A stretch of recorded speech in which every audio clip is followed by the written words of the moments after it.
सवाल समझते हैं, लाभ हानि का सवाल है। तो सभी बच्चों को प्रश्न होता है कि लाभ हानि गणना कैसे की जाती है। लाभ हानि जो एक प्रकार के सवाल बनते हैं, तो एक प्रकार का सवाल मैंने बोर्ड पर लिख रखा है, जिसको लगाने के बच्चों को काफ़ी कंफ्यूजन हो जाती है। वो लोग इसका मेथड में चले जाते हैं, तरह तरह के तरीके लगाने की कोशिश करते हैं, लेकिन तभी आंसर में कंफ्यूजन लगा करता है। हमको बेसिक सा पॉइंट पता है कि जो लाभ हानि गणना होती है हमेशा 100% पे होती है। अगर वैल्यू जो मान हमारा 100 से ज़्यादा आ रहा है तो हमारा लाभ में है, 100 से कम आ रहा है तो वो हानि में है।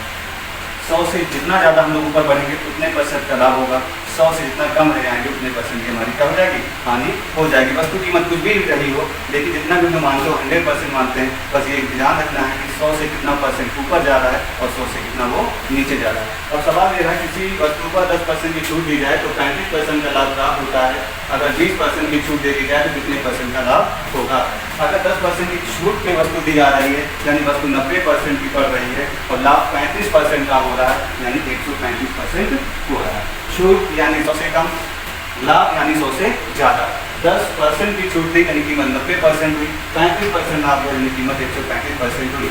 तो उसने कहा यदि छूट 20% की दी जाए, 20% की छूट देंगे यानी वस्तु 80% की पड़ जाएगी, तो हमको कितने % का लाभ प्राप्त होगा, ये पूछा हुआ है। तो सीधी सी बात है, हम लोग सीधा मेथड लगा लेंगे। अगर यहाँ गौर से देखा जाए 90 का मान 135 है तो 80 का मान कितना होगा।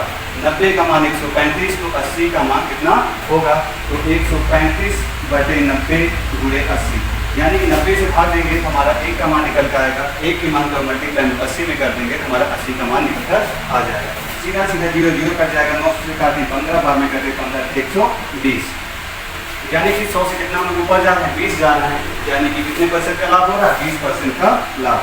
सीधे एक ही पॉइंट याद रखना है पूरे चैप्टर में लाभ हानि के। अगर 100% जितना ऊपर जा रहा है कितने % का लाभ होगा, 100% जितना कम जाएंगे कितने % की हानि होगी।